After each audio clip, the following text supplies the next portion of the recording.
When I arrived at my sister's wedding, I expected love, laughter, and celebration. Instead, I was greeted with humiliation hidden behind elegance. The venue looked like a palace. Chandeliers brighter than daylight, white roses perfuming the air, and guests dressed as if they'd stepped out of a luxury magazine. But when I walked to the seating chart to find my name, it wasn't there not once. Not twice nowhere. A coordinator in a sharp black suit came over, smiled politely and said she'd check. After a few minutes of hushed conversation with the planner, she led me to a spot behind a white curtain. 3 plain chairs, no table. No flowers, no name cards. It looked less like a guest area and more like a mistake someone tried to hide. As I stood there trying to make sense of it, my sister's soon-to-be father-in-law appeared. The man looked like old money itself. Silver hair, designer cufflinks, and a smile that felt more like mockery than warmth. Only real family gets a table. He said, his smirk sharp enough to cut glass. Before I could respond, the groom walked up half laughing and added, "Guess you're just extra in that moment." In that moment, everything inside me went quiet. I looked down at the gift in my hands. A small silver box holding a $10,000 check I had worked months to save. It was meant as a blessing for her new life. Money I could have used for my own home, or maybe the vacation I hadn't taken in years. I had done it out of love. But standing behind that curtain, I realized love wasn't being returned. I was an outsider at my own sister's wedding. I took a slow breath, straightened my shoulders, and said loudly enough for everyone nearby to hear.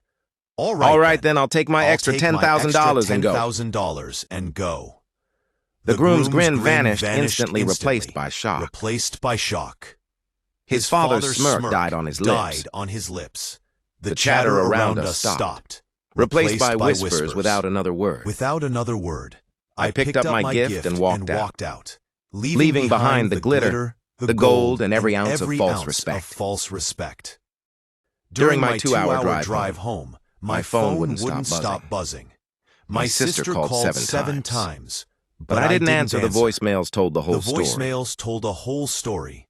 First anger, then guilt, then panic. By the time I reached home, word had already spread at the reception. Guests were asking questions. Why wasn't the bride's only brother seated properly? And what was that about $10,000? Suddenly, the perfect image of the wedding had a crack in it. The next day brought more calls. The groom, his parents, even the maid of honor. That's when I learned the truth. It wasn't an accident. The groom's mother had personally arranged the seating by family importance. Since I wasn't part of their wealthy circle and wasn't contributing to their life, she decided I didn't deserve a main table. My sister had known she didn't fight it. She agreed that realization stung worse than anything. A week later, my sister showed up at my door, makeup smudged, voice trembling with apologies. She blamed stress, pressure, and her in-laws. When I asked if she'd known about the seating, she went quiet before admitting the truth. She said she thought I'd understand. Understand being treated like a stranger at her wedding. I told her about the $10,000, how long I'd saved it, what I'd sacrificed.